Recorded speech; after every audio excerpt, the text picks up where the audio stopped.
우리 사랑하는 성도 여러분, 혹시 40대 1 여기에 대해서 들어보신 적이 있으십니까?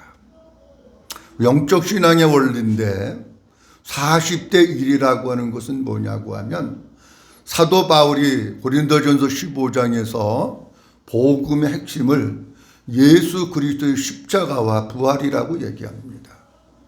근데 40대 1이라고 하는 것은 우리 한국교회 상황이 사순절 고난, 이 사순절 기간에는 40일 동안 묵상하는 것도 나오고 40일 동안 특별 새벽 기도회도 하고, 올해는 우한폐렴으로 인해서 못했지만 이런 것이 없을 때는 많은 교회들이 40일 동안 특별 기도회도 하고 특별 새벽 기도회도 하고, 그리고 40일 동안 예수님의 십자가와 고난에 대한 것을 묵상을 하는 거예요. 근데 부활주일은 며칠입니까? 하루에. 40일은 십자가, 부활주일은 딸랑 하루 지나면 끝나는 거예요. 그리고 부활주일 찬송가도 1년에 부활절 때 한 번밖에 안 불러. 만약에 다른 때 부르면 사람들이 이상하게 생각을 해. 아니, 부활주일도 지나갔는데 왜 부활절에 대한, 부활에 대한 찬송을 부를까? 그래가지고 사람들이 이상하게 생각해. 또 예수님의 부활에 대한 설교를 하면, 아니, 부활절은 내년에 또 오는데 부활절 엊그저께 지나갔는데 왜 또 부활절에 대한 설교를 하실까? 사람들이 그냥 이상하게 생각하는 거야. 여러분, 예수 그리스도의 십자가도 중요하지만 더 중요한 것은 예수 그리스도의 부활이 없으면 십자가는 별 의미가 없는 거예요. 예수 그리스도의 십자가가 십자가 되기 위해서는 뭐가 있어야 되느냐? 예수님의 부활이 있어야 되는 거예요. 믿어주시면 아멘. 그래야 필요한 거예요. 그런데 오늘날 한국교회를 보면은 40대 1일 가족만 40일 동안 사순절 기간을 지내면서 예수님의 십자가 고난을 생각하고, 그리고 부활주일 하루 딸랑 부활에 대한 거하고 끝나는 것일까? 어떻게 보면 1년이라고 하는 긴 1년 52주 1년 12달을 놓고 보면은 부활에 대한 설교는 한두 번 정도라고 하면 예수님의 십자가와 고난에 대한 설교는 아마 그거보다도 훨씬 더 많은 거예요. 이제 이것이 진짜 우리 성도들이 성도다운 신앙의 삶을 살아가기 위해서는 어떻게 해야 되느냐고 하면, 물론 예수 그리스도의 십자가도 전해야 되지만 이제 더 많이 전해야 될 것, 더 신경 써서 전하고 우리가 묵상하고 새겨야 될 게 뭐냐? 예수 그리스도의 부활이라고 하는 거예요. 근데 한국교회가 이걸 놓쳐버린 거예요. 어떤 선교사님이 한국에 오셔서 한국교회 예배드리는 상황을 보시고 소감을 묻는 질문에 뭐라고 얘기를 하셨느냐고 하면 이렇게 말씀하셨어요. 한국교회는 예수 그리스도의 십자가의 죽으심은 있는데 부활은 없는 것 같다. 그렇게 얘기하셨어요. 왜 예수 그리스도의 십자가의 죽으심은 있는데 부활이 없다고 생각하십니까? 라고 그분에게 물어봤더니 뭐라고 말씀하시느냐고 하면 이렇게 말씀하셔요. 한국교회 성도들 얼굴을 보니까 오늘도 변함없이 예수 그리스도의 고난 가운데 있어가지고 얼굴이 다 어둡고 얼굴이 다 무겁고 근심 걱정에 가득 차여서 아직도 한국교회 성도들은 예수 그리스도의 고난 가운데 있다고 생각을 한대요.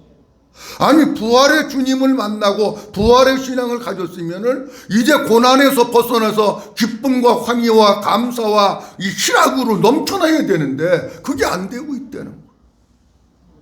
사랑하는 성도 여러분, 진짜 우리에게 이 시대에 필요한 것은 뭐냐고 하면 예수 그리스도의 십자가의 죽으심도 중요하지만 더 중요한 것은 뭐냐? 그 부활의 주님이 내 안에 오셔서 부활 신앙으로 살고 부활하신 주님으로 사는 우리 모든 성도들이 될 수 있기를 주님의 이름으로 축원합니다. 오늘 본문에 기록되어 있는 말씀은 이런 얘기입니다. 사도행전 3장에 보면 베드로와 요한이 제9시 기도 시간을 맞이해서 예루살렘 성전에 기도하러 올라갑니다. 가다가 보니까 성전 문에 나면서부터 한 번도 걷지 못한 안진뱅이가 구걸을 하고 있습니다. 그래서 그를 향해서 나사렛 예수 그리스도 이름으로 일어나 걸으라고 명령하면서 그의 손을 붙잡고 일으키니까 그 40년 동안 한 번도 걸어보지 못했던 그분이 일어나서 걷기도 하고 뛰기도 하고 막 춤추고 막 난리가 난 거예요. 여러분, 이 40년 동안 한 번도 걸어보지 못한 그분이 예수 그리스도 이름으로 일어나 걸었을 때에 얼마나 감격했을까요? 얼마나 감사했을까요? 얼마나 행복했을까요? 이게 꿈인지 생신지 날아갈 것 같은 그런 감을 느끼고 기뻐하지 않았겠습니까? 그런데 이 일로 말미암아 베드로와 요한이 잡혀갑니다. 신문을 당합니다. 오늘 본문 말씀도 그 얘기입니다. 베드로와 요한을 불러다 세워놓고 누구의 이름으로 이런 일을 했냐? 누가 이런 거 하라고 그랬느냐? 누구의 이름과 누구의 권세로 이 나면서부터 걷지 못한 이 사람을 꽂혔느냐? 물을 때에 베드로와 요한이 이렇게 대답합니다. 너희가 누구의 이름으로 이런 일을 했느냐고 우리에게 질문한다면 너희가 십자가에 못 박은 그 예수를 하나님이 죽은 자 가운데서 살리셨는데 예수 그리스도의 이름이 그를 건강하게 했고 그를 일으켰고 그를 치유하게 했다고 사도 베드로는 말씀하고 있습니다.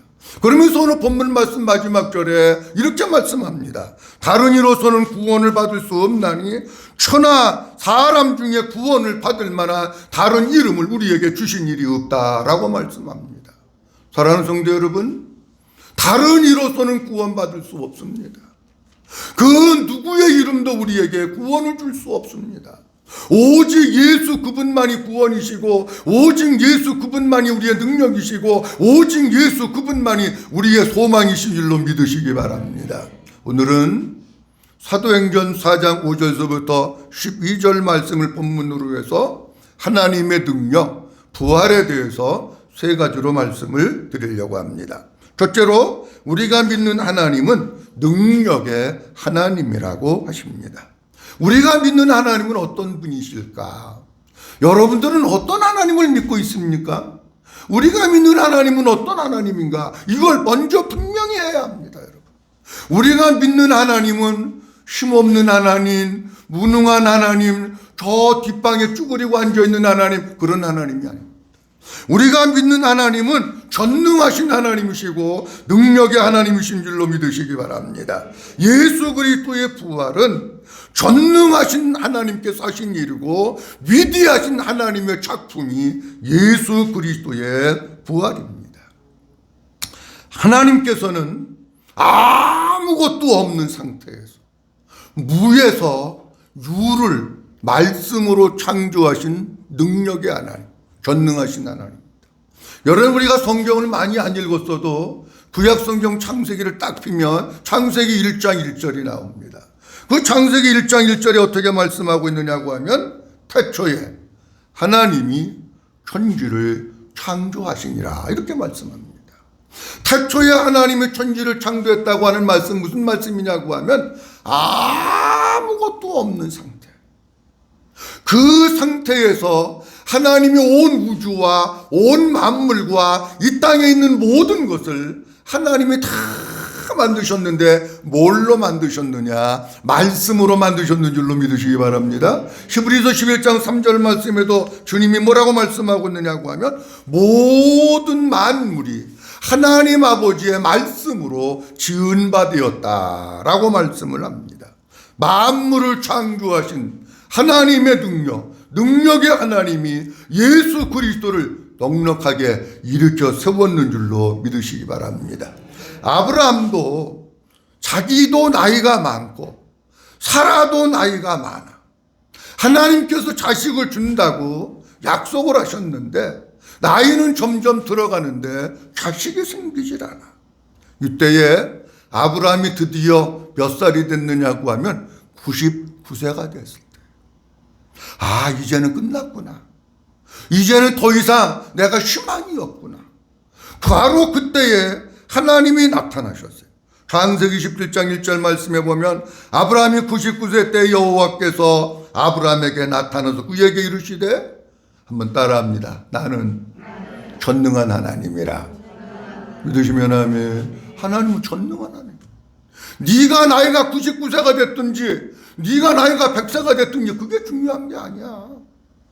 너는 전능하지 않기 때문에 못하지만 나는 전능한 하나님, 능력의 하나님이기 때문에 네가 100세가 되든지 100세가 넘든지 관계없이 나는 일할 수 있고 나는 너에게 아들을 줄 수 있어. 그걸 말씀하고 있는 거예요.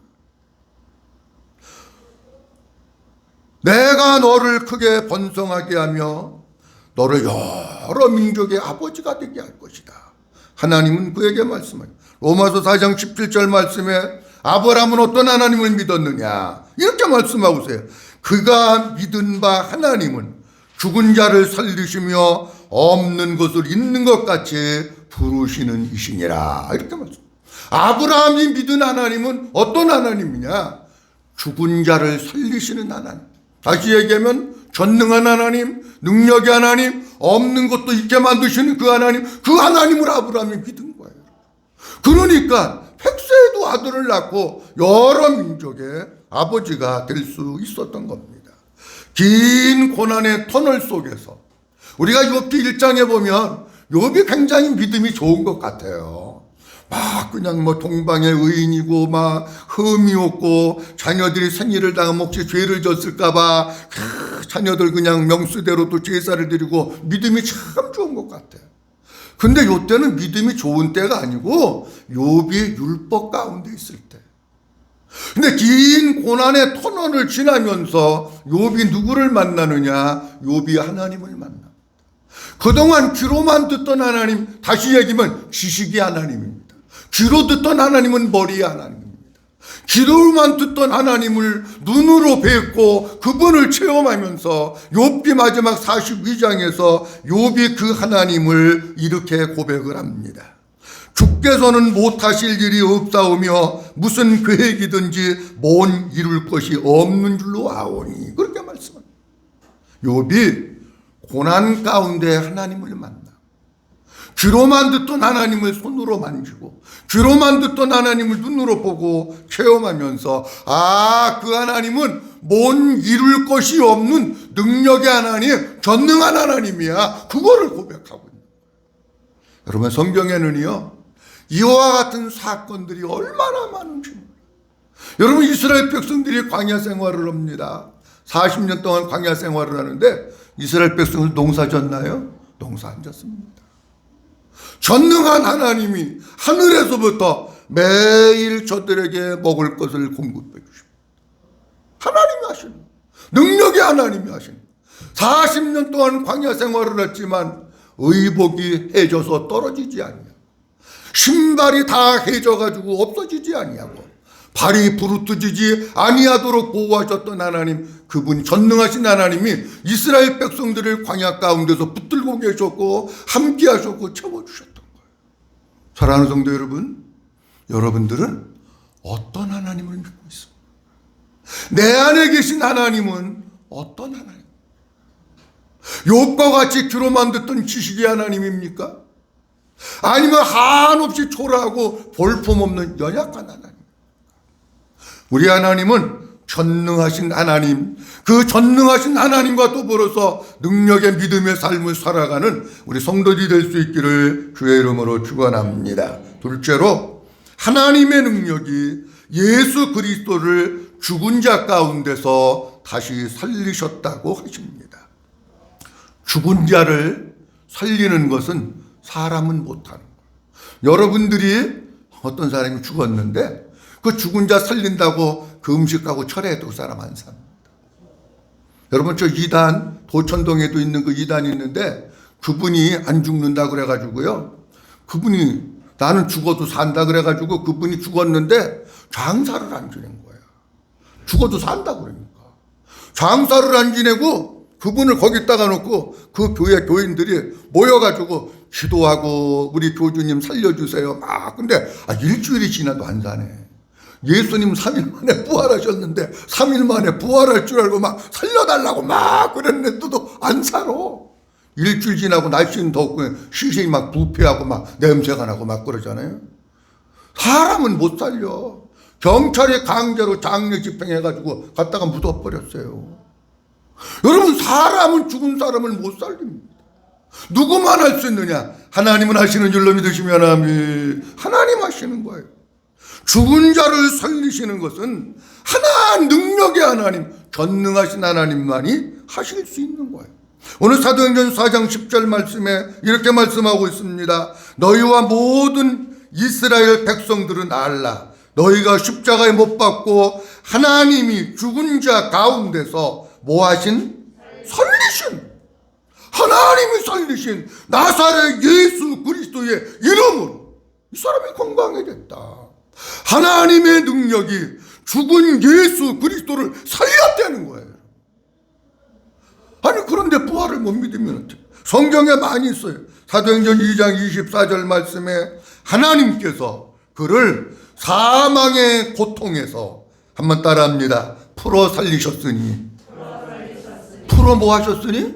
살리셨으니. 사망의 고통, 사망의 매임에서 누가 살렸다고요? 하나님이 살리시는, 하나님의 능력이 죽은 예수를 다시 살리는 거예요.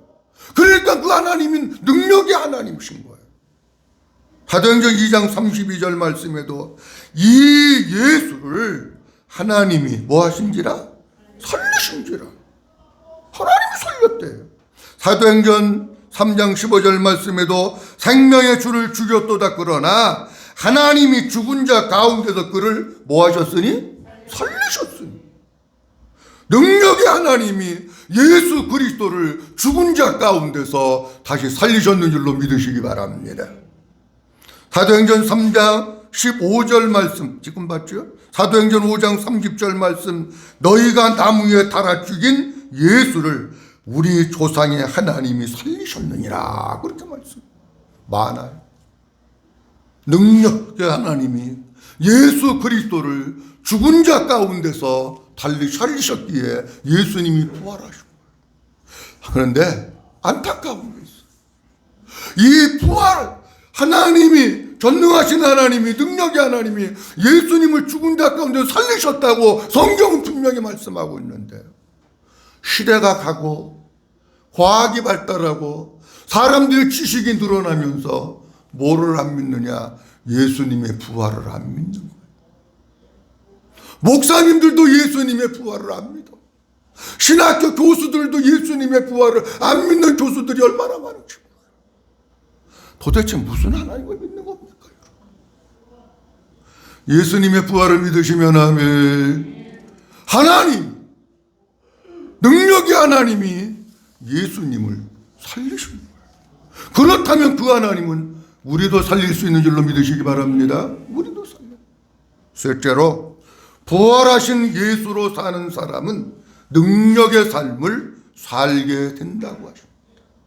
그 부활하신 예수로 사는 사람들, 부활하신 예수와 함께 사는 사람들, 부활하셔서 하나님 보좌 우편에만 계신 게 아니라 그 부활하셔서 생명으로 내 안에 들어오셔서 내가 예수님과 함께 살면, 우리는 어떤 신앙생활을 하느냐?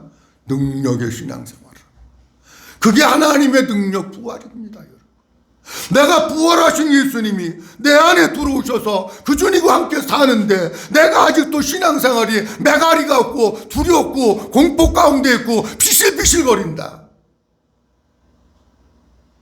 그 부활의 주님을 아직 덜 믿고 있는 주님. 여러분, 예수님의 제자들은 예수님이 십자가에 돌아가시기 전에 예수님의 고난과 부활, 죽으심과 부활을 3차례나 말씀하셨어요. 근데 예수님 십자가에 돌아가시기 전에 다 겁쟁이가 돼가지고 예수님 부인하고 다 도망가 버렸어. 아니, 심지어 예수님의 제자 베드로도 여인이 여자애가 나와서 너도 예수님 제자지, 예수님하고 한패지, 나는 예수님 몰라, 예수가 누군데, 부인하고 그랬어요. 그랬던 제자들이 예수님의 부활을 체험하고 부활하신 예수님을 만나고 오순절 마가의 다락방을 통과하고 난 뒤에는 완전히 바뀐 거예요. 능력의 제자들로 복음을 전하고 담대하고 핍박과 욕먹음과 감옥에 갇히는 것을 두려워하지 않는 능력의 제자들로 완전히 바뀐 거예요. 우리가 진짜 부활하신 예수님으로 살며, 약한 성도가 아니에요. 뭐 조그마한 무슨 일 때문에 벌써 무서워가지고 부들부들 떨고 막 그냥 그러는 신자가 아니야. 예수님의 부활한 제자들은 채찍에 맞고 감옥에 가고 죽는 일이 있어도 담대하게 주님을 위해서 복음을 위해서 살았잖아요. 부활하신 예수님과 함께 살면 그 부활하신 예수님의 능력으로 우리도 능력의 삶을 살게 되는 줄로 믿으시기 바랍니다. 베드로와 사도들이 복음을 전하다가 채찍질도 당하고 매맞을도 당하고 재판도 받고 감옥에도 갇히기도 하고 그런 일들이 많이 있었습니다. 그런데 보면 채찍질을 맞으면서도 핍박을 당하면서도 기뻐하고 있어요. 베드로와 사도들을 불러서 뭐라고 얘기하느냐? 다시는 예수의 이름을 말하지도 말고 예수의 이름을 가르치지도 말아라. 이렇게 얘기하니까 베드로가 뭐라고 그런 줄 아십니까? 근데 우리가 너희 말 듣는 것이 옳은가? 하나님의 말 듣는 게 옳은가? 너희가 한번 판단해봐라. 우리는 보고 체험한 예수를 전하지 아니할 수 없다. 너희 말 안 들어? 그런 뜻입니다, 여러분. 오늘 본문 사도행전 5장 말씀에서도 베드로와 요한이 누구 이름으로 이런 거를 했느냐? 다시는 얘기하지 말아라. 그랬더니 뭐라고 말씀하고 있느냐고 하면 이렇게 말씀해요. 사람보다 하나님께 순종하는 것이 마땅하니라. 너희가 나무 위에 달아 죽인 예수를 우리 조상의 하나님이 살리셨고 이스라엘에게 회개함과 죄사함을 주시려고 그의 오른손으로 높이사 임금과 구주를 삼으셨느니라. 그렇게 말씀합니다. 너희는 사람의 말이야. 우리는 사람 말 안 들어. 하나님의 말 듣지. 그게 능력 있는 그리스도. 사랑하는 성도 여러분, 여러분들은 누구 말 듣습니까? 사람 말 듣습니까? 사람 말이 무서워서 부들부들 떱니까? 그건 진짜 부활의 주님으로 사는 능력의 그리스도인이 아니에요. 감옥에 갇힌다고 할지라도 채찍에 맞는다고 할지라도 고난을 받는다고 할지라도 사람의 말을 듣고 거기에 굴복하는 성도가 아니라 하나님의 말씀 앞에 순종하는 성도들이 될 수 있기를 주의 이름으로 축원합니다. 그 사람이 진짜 성도예요. 히브리서 11장 35절에서 38절 말씀에 보면 이렇게 말씀하고 있어요. 35절 그 중간 이후에 보면 또 어떤 이들은 조롱과 책질질 뿐만 아니라 결박과 옥에 갇히는 시련도 받았으며 돌로 치는 것과 톱으로 켜는 것과 시험과 칼로 죽임을 당하고 양과 염소의 가죽을 입고 유리하며 궁핍과 환난과 학대를 받았으니 이런 사람은 세상이 감당하지 못하느니라. 그들이 광야와 산과 동굴과 토굴에서 유리하였느니라. 이렇게 말씀합니다. 조롱과 채찍질, 결박과 감옥에 갇히는 것, 돌로 치는 거, 톱으로 켜는 거, 칼로 찔려서 죽임을 당하는 거, 궁핍과 환난과 학대를 받으면서 그들은 세상이 감당하지 못할 믿음의 사람으로 당당하게 그것과 더불어 싸워서 이겼다는 거예요. 뭐가 그렇겠느냐? 히브리서 11장 35절 말씀에 보면 여자들은 자기의 죽은 자들로 부활을 받아들이기도 하며 또 어떤 이들은 더 좋은 뭘 얻고자 해요? 부활을 얻고자. 무슨 얘기냐? 더 좋은 부활. 이제 다음에 말씀드립니다. 더 좋은 부활이 뭔지. 더 좋은 부활의 영광을 바라보면서 그 모든 것들을 감당하고 거기서 싸워서 승리했다는 거예요. 부활 신앙만이 우리 앞에 있는 고통과 더불어서 싸워서 이길 수 있게 합니다. 초대교회 성도들은요, 진짜 많은 고난과 핍박 속에서 믿음을 지켰어요. 여러분 지난번에 그 바울이라고 하는 영화 보셨지요? 예수 믿는 사람들 온 몸에다가 콜타르를 갖다가 다 발라가지고 기둥에다가 다 묶어서 세워놓고 거기에다가 불을 질러서 가로등으로 쓰는 거야. 온 몸에 그걸 발라가지고 불을 질러서 사람을 태우면 밤에 그게 타가지고 불빛이 돼서 그게 가로등 역할을 해. 어떤 때는 사자의 밥이 되기도 하고 말할 수 없는 고난과 그런 것들을 받았지만 뭐 때문에 이길 수 있느냐? 부활신앙으로 이겼다. 나를 믿는 자는 죽어도 살겠고 무릇 살아서 나를 믿는 자는 영원히 죽지 아니하리니 이것을 내가 믿느냐? 사랑하는 성도 여러분, 죽으면 죽은 것으로 끝나는 게 아니야. 우리는 죽어도 부활하신 예수가 내 안에 계시면 죽어도 다시 영원히 사는 줄로 믿으시기 바랍니다. 이 신앙이 있어야 고난 가운데서 이기는 거야. 부활의 신앙 없으면 조금만 어려움 있으면 그냥 주저앉아 버려. 시험 들었어요, 못 들었어요. 그는 뭐 시험은 1년을 뜨다 몇 번씩 뜨는지 몰라. 왜 그래요? 부활의 신앙이 없으니까 그런 거예요. 초대교회 전승에 의하면 예수님의 제자들, 그 제자들은 다 순교를 했습니다. 예수님의 12제자들 순교한 거 다 얘기는 길게 자세하게 못하지만 핵심적인 거 몇 가지 말씀을 드리면, 세베대의 아들 야고보는 사도행전 12장 2절 말씀에 보면 칼에 죽임을 당하는 참수를 당합니다. 우리가 잘 아는 사도 요한이 있습니다. 사도 요한은 살아있는 순교자라 그렇게 부릅니다. 도미티아누스 황제 때 박해로 말미암아 펄펄 기름이 끓는 가마에 사도 요한을 던져 넣은 거야. 그러면 펄펄 끓는 가마에다가 사람을 던져 넣으면 그 사람 죽을까요? 살까요? 죽지요. 죽어요. 근데 펄펄 끓는 가마에다가 사도 요한을 던져 넣었는데 사도 요한이 안 죽었어. 안 죽어가지고 나와서 그 후에 우리가 잘 아는 밤모라고 하는 섬에 갇혀서 광산에서 일을 하고 그러면서 요한계시록을 썼다는 겁니다. 도미티아누스 황제가 죽은 후에 다시 사도 요한은 에베소로 돌아와 가지고 거기에서 머물러 있다가 94세에 하나님의 부름을 받아서 이 땅을 떠납니다. 예수님의 제자 가운데 사도 베드로가 있습니다.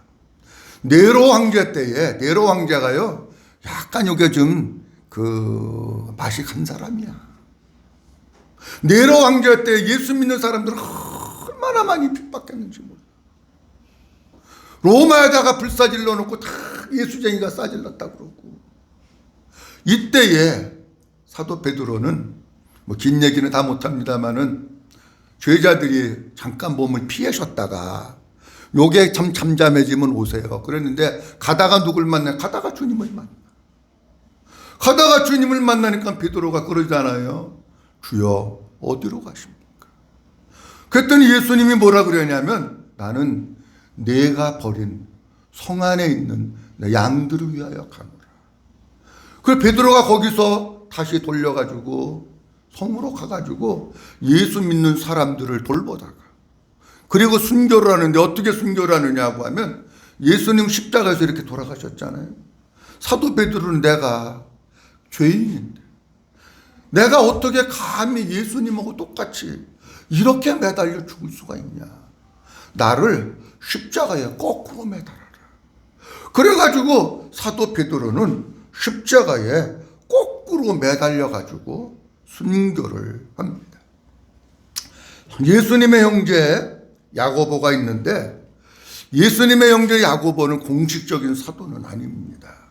그런데 예루살렘 교회의 지도자였습니다. 그 핍박이 서리빨같이 막 태풍 것 같이 몰아칠 때에 끝까지 믿음을 버리지 않고 믿음을 지키다가 이 제자는 이 야고보는 어떻게 죽었느냐고 하면 마태복음에 보면 예수님을 마귀가 성전 꼭대기로 데리고 올라가잖아요. 거기서 뛰어내리라 그러잖아요. 거기서 뛰어내리면 천사가 너를 받들어서 발가락 하나 안 부러지게 할 거야. 그런 얘기가 있잖아요. 말씀 있잖아요. 글로다가 데리고 성전 꼭대기 글로다가 데리고 올라가서 거기서 뛰어내리게 합니다. 높이가 몇 메타냐고 하면 30m입니다. 한 층에 높이가 280입니다, 여러분. 그러면 몇 층 꼭대기 아파트냐고 하면 그냥 대략해서 한 13층 뭐 그 정도 높이 아파트 꼭대기에서 밀어서 떨어뜨려 죽이는 거예요. 그런데 거기서부터 떨어졌는데 어떻게 됐느냐고 하면 다 사람들이 그 높은 데서부터 떨어지면, 사람이 떨어지면 발이 먼저 떨어지는 게 아니라 머리가 무겁기 때문에 머리가 먼저 떨어지잖아요. 그 머리가 먼저 떨어져 땅에 탁 박히면은 그 순간에 죽는 거예요. 근데 희한하게 이 야고보가 죽지 않고 살아있는 거야. 사람들이 보니까 죽었겠지. 그러니까 얼마나 사람들이 지독하느냐고 하면 아직도 살아있는 것을 발견하고 곤봉을 가지고 와가지고, 곤봉 알지요? 곤봉을 가지고 와서 이 야고보를 팍 때려가지고 그리고 순교를 당합니다. 나다니엘이라고 알려진 바돌로메는 아르메니아로 가서 전도하고 사역을 하다가 산채로 죽는데 어떻게 죽느냐고 하면 산채로 살 가죽을 갖다가 다 벗기는 거예요. 살아있는 사람을 살 가죽을 다 벗겨가지고 그래가지고 죽어. 근데 그쪽에는 이 동굴, 이 벽화라든지 조각 이런 게 많잖아요. 근데 벽화를 보든지 그 조각상을 갖다가 볼 것 같으면은 어떻게 그려져 있느냐고 하면 손에 사람 살을 들고 있는 그림, 손에다가 칼을 들고 있는 조각상, 이런 것들이 많이 있습니다. 왜 그러면 그 그림을 그리고 조각을 하는데 손에 칼을 들고 손에다가 살을 들고 있는 그런 거를 했을까? 바들로면은 살아있는 사람인데 살 가죽을 벗겨가지고 그리고 죽여가지고 그의 그림도 조각상도 그렇게 되어 있습니다. 안드레라고 하는 제자는 사역을 하다가 십자가에서 처형당해서 죽는데, 어떤 십자가냐? 아까 베드로는 십자가에 거꾸로 매달려서 죽었다고 그러는데 안드레는 X자 모양의 십자가, 거기에서 매달려서 안드레가 죽습니다. 작은 야고보, 알페오의 아들 작은 야고보는 예루살렘에서 군중들에게 순교를 하는데 돌과 몽둥이로 맞아서 죽으면서 순교를 합니다. 성경에 보면 스데반도 사람들이 돌을 던져가지고 돌에 맞아서 순교했다고 나오잖아요. 근데 이 제자도 역시 어떻게 되느냐면 사람들이 돌로 그를 치고 몽둥이로 쳐가지고 그래서 순교를 합니다. 그리고 바울이라고 하는, 이 바울은 사실 12사도는 아닙니다. 12사도는 하지만 다메섹에서 예수님을 만나고 그가 사도가 되는데, 무슨 사도가 되느냐? 이방인의 사도가 됩니다. 이방인의 사도가 되어가지고 사도 바울은 선교사로서의 순회를 하면서 많은 사람들에게 복음을 전합니다. 사도 바울은 어떻게 해서 순교를 했느냐고 하면 참수형이다. 여러분 지금도 그걸 보면 뭐 다 기록에 있습니다만은 여기 이렇게 기둥이 있습니다. 여기 기둥이 있으면 사람을 참수를 어떻게 하느냐고 하면 목을 갖다가 여기다 이렇게 대. 목을 여기다가 기둥이 이렇게 해서 이렇게 대고 있으면은, 지금도 여러분들 그 인터넷 찾아보면 다 나와요. 이렇게 대고 있으면 칼을 가지고 뒤에서 사람 목을 갖다가 탁 치는 거예요. 그러면 칼을 여기 기둥에 이렇게 대고 있는데 뒤에서 칼을 가지고 사람 목을 갖다가 이걸 탁 치니까 이 목이 뚝 떨어질 거 아닙니까? 그런데 사도 바울이 참수형을 당한 그 자리에 바울의 목이 떨어져서 3번이 튀었대요. 3번이 튀었는데 3번이 튄 그 자리에 샘물이 쏟았대요. 지금도 그쪽에 가면은 세분수교회라고, 사도 바울이 처형당한 거기에 세분수교회가 세워져 있어요. 자, 예수님의 제자들 모두가 복음을 위해서, 주님을 위해서 순교를 당했어요. 그런데 주님을 위해서, 복음을 위해서 이런 모진 고난을 당하면서 순교를 당하는 것은 내 힘으로는 못합니다. 여러분, 우리가 나도 순교하고 싶어요. 아니, 말은 하고 싶지. 근데 그 현장에 딱 왔을 때 우리가 두려워서 못하잖아. 어떻게 하면 할 수 있느냐? 나는 순교 못합니다. 근데 내 안에 부활하신 주님이 능력으로 역사하시고 하나님 믿음을 주시고 용기를 주시고 은혜를 주시며 주님이 하게 하시는 줄로 믿으시기 바랍니다. 결국 이 얘기는 무슨 얘기냐고 하면, 예수님의 제자들은 부활하신 예수로 말미암아 능력 있는 제자, 능력 있는 그리스도인의 삶을 살았다는 겁니다. 사랑하는 성도 여러분, 우리가 지금 살고 있는 이 시대에 정말 필요한 것은 뭐냐? 물론 십자가에 죽으신 예수님도 필요해요. 근데 진짜 부활하신 예수님이 사망 권세를 깨뜨리고 원수의 모든 것을 짓밟으시고 부활하신 예수님이 내 안에 계셔서 부활하신 예수님의 능력으로 살 때에 우리는 우리 앞에 당한 고난과 환난과 핍박과 더불어서 그 능력으로 싸워서 승리하게 되는 줄로 믿으시기 바랍니다. 자, 오늘 하나님께서 우리에게 하나님의 능력, 부활이라고 하는 제목으로 세 가지 말씀을 주셨어요. 하나는 우리가 믿는 하나님은 어떤 하나님입니까? 우리가 믿는 하나님은 연약한 하나님, 힘없는 하나님이 아니라 능력의 하나님, 전능하신 하나님, 무에서 유를 말씀으로 창조하시는 하나님. 두 번째로는 그 하나님의 능력이 예수를 죽은 자 가운데서 하나님께서 살리셨어요. 세 번째로는 그 부활하신 주님의 능력이 우리 가운데 임하고 내가 부활하신 예수님으로 살 때 우리 성도들은 더 이상 약한 성도가 아니라 능력 있는 성도로 살아갈 수 있는 것.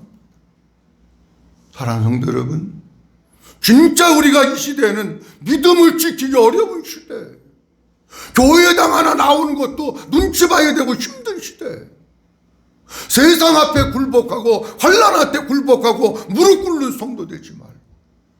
전능하신 하나님 붙들고 예수를 죽은 자 가운데 살리신 그 예수님, 그 부활하신 예수님이 내 안에 계심으로 말미암아 그 부활하신 주님의 능력으로 능력 있는 그리스도인, 환난과 핍박과 고난과 싸워서 승리하는 그리스도인, 죽음을 두려워하지 않는 그리스도인, 이런 능력의 그리스도인, 승리의 그리스도인 다 되시기를 주님의 이름으로 축원합니다.